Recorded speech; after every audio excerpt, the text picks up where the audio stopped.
¿Qué tal? Muy buenos días. Bienvenidos a Heads Up, el podcast de EY México, donde exploramos las tendencias y desafíos en el mundo de los negocios.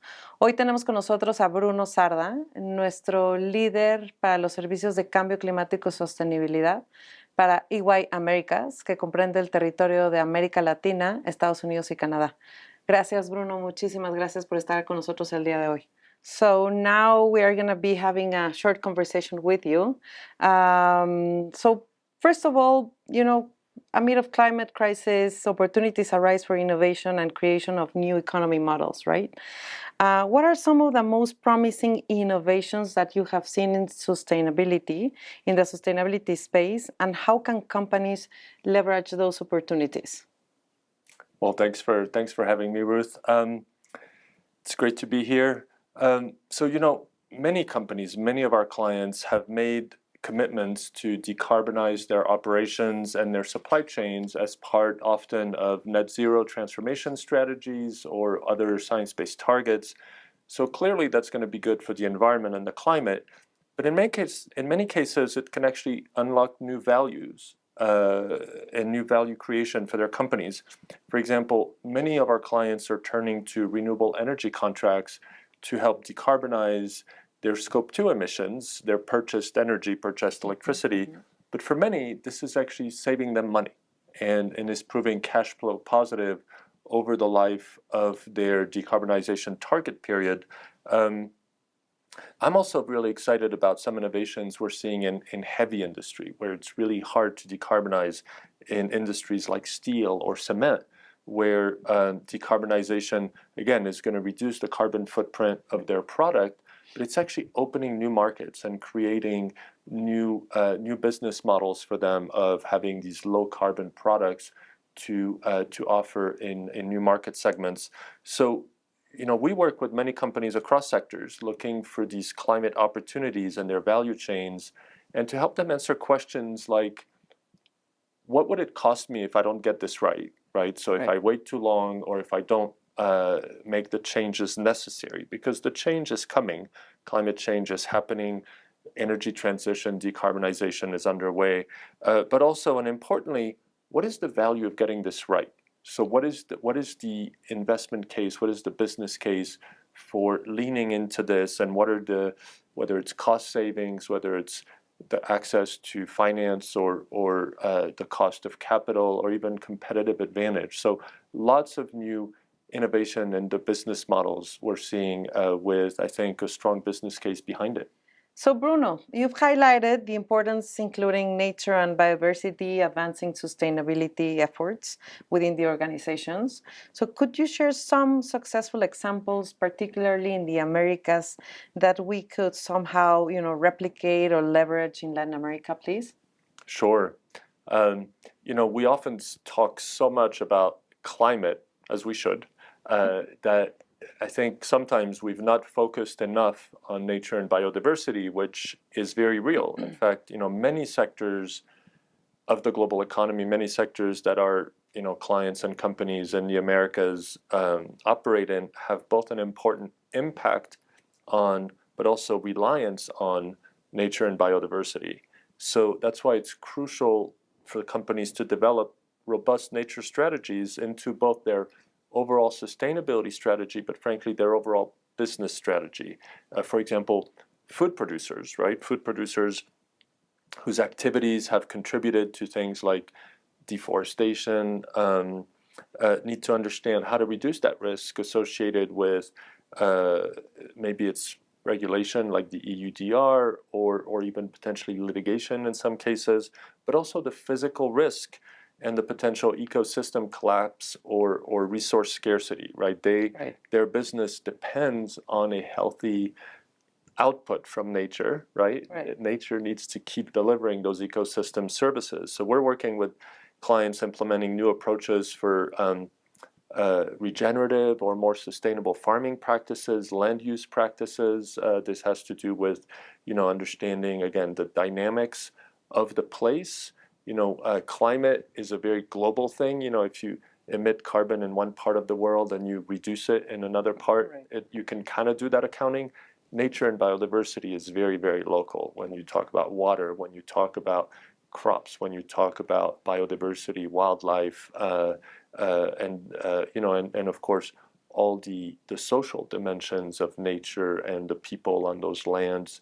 So, but beyond food, we've seen that pharmaceutical or cosmetic producers depend on healthy biodiversity to fuel their product innovation, research and development, and they need to play an active part also in the protection and even also the regeneration of the ecosystems that depend on.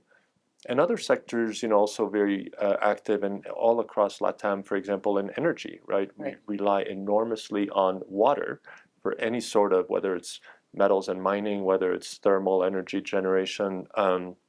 And so when you talk about access to water and how to manage those ecosystems, but also things like wildfire risk associated for example, power and utilities and the risk to their transmission. So there's not really many companies that can avoid having an important look at their both reliance on nature as well as their impact on nature and how that feeds into their strategy.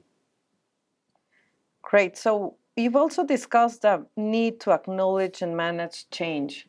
So what kind of practical advice can you give to leaders to adopt it and to make more resilient strategies around the changes and everything that is going on right now around sustainability? Sure. Well, I think change is a constant for pretty much everybody these days, certainly nearly all of our clients. And for many, this change is not just change, it's disruptive change, it's transformational change, it's not little change, and it's fast change. The good news is, sustainability needs change, right? Sustainability literally is about how do we change how we do what we do so that it becomes more sustainable. So naturally, we should help drive that change. But of course, it has to be the right kind of change, right? Because we can change for the worst. We want to change for the better.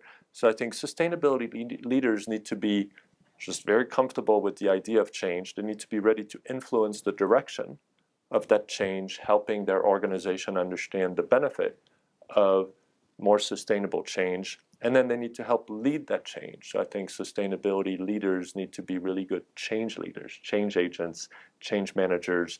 And these days, for example, this could include things like helping organizations define their approach to things like responsible AI.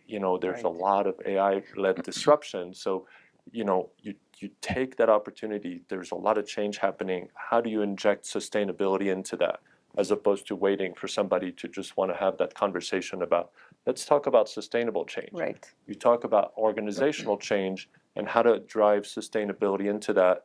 And then, you can also, for example, right now with all the disruption about global trade policy and tariffs and kind of potential changes in where manufacturing or sourcing happens. Okay, you lean into that. How can you introduce more sustainable sourcing practices, more local sourcing practices, more circular practices into that? So you kind of look for those catalysts for change and then lead into that.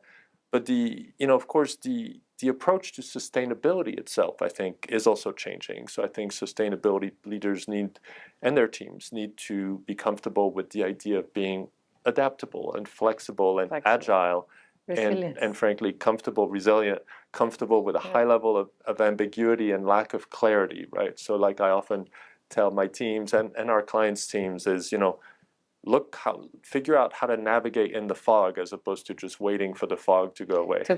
Exactly. Yeah, it's difficult times for sustainability, lots of changes, lots going on. But the use of technology is really impacting the way the world works in reality. I mean, it's everywhere. But specifically AI and sustainability, and you just touched upon responsible use of AI. But what else do you think that we can advise the clients around the AI, and how is AI helping tackle the climate problems and specific to sustainability within the companies? Sure. I mean, AI is a really interesting catalyst in our movement. I think there's two main dimensions. There's what we call sustainability for AI, right? So how do we make AI more sustainable? Because AI demands, enormous amounts of energy. It's causing, many companies even to rethink how they're going to meet their net zero targets, and how they're going to have to rethink some of the ways they set goals maybe a few years ago when AI was not nearly as present. But also on the social side, how AI is going to change the nature of their workforce, or the relationship to communities with things like autonomous vehicles and all kinds of things. So there's the sustainability for AI, but there's also the AI for sustainability. Right. AI, in fact, is a very powerful tool and technology, both for us in how we're going to do our work at EY, but also for our clients. And it's already showing promise to achieve a lot of, for example, greater efficiencies in energy use, for example, in place certainly like data centers, but also in smart buildings. You look at it in smart infrastructure, smart agriculture, this very kind of dynamic, much more rapid optimization of resource use, of sourcing, of logistics. You see big logistics companies using AI to advance. So I think there's a lot of promise for AI for sustainability. And of course, all of that is predicated on maybe less, advanced technology, but a lot of the work we do, as you know, is around digital enablement.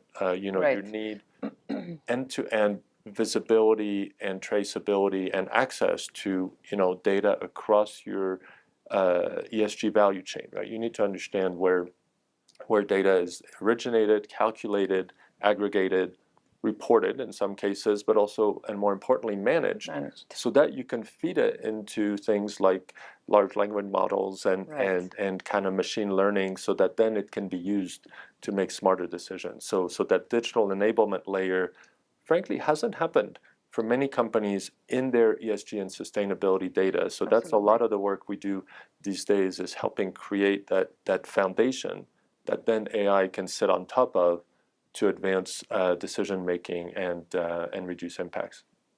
Right, and that's what we're seeing a lot. That we're gonna move towards that path in Latin America. So we're still working on the governance models, on the data setting, digital enablement, but with the AI. I hope that because it's more advanced now, it can make that process more efficient for us as well. So that's where we are. But Bruno, to wrap up, in your opinion, what should companies in the Americas should do to combine, the strategic vision with the investment in technology and the genuine commitment in sustainability? Yeah, I mean, I love the author Simon Sinek. He has this theme of start with why. Always be able to answer to your organization the why. In some cases it's because there's a law or regulation, or there's, but be clear on why is this important. So be clear on your business case, your priorities, your goals. Then, give yourself the means to execute on that strategy, right? So establish the organizational capabilities. So whether we just talked about digital and data, digital enablement, data management, we do a lot of work with clients around developing governance and operating model for sustainability. Because as you know, sustainability touches every part of the organization. Every time you have a person or a process or a product or an operation or a system, there's a sustainability relevant impact there. So develop an operating model that allows you to both see, track, manage, improve all of that over time. And if you're still using email or spreadsheets, it becomes really hard to do, and especially to do fast. And as we talked about, then AI enabled.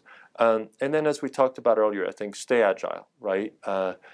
Understand that all of this is relatively fluid. Monitor the changes around you, right? So the regulatory landscape is very dynamic. The competitive landscape is very dynamic. The financial landscape is also very dynamic. So the consumer and customer sentiment and environment is very dynamic. So I think, have a plan, be ready to execute that plan, but be ready to adapt as you go. Great. Yeah, absolutely. Well, thank you very much, Bruno. I hope you enjoyed your stay in Mexico City. Thank you very much for listening to us.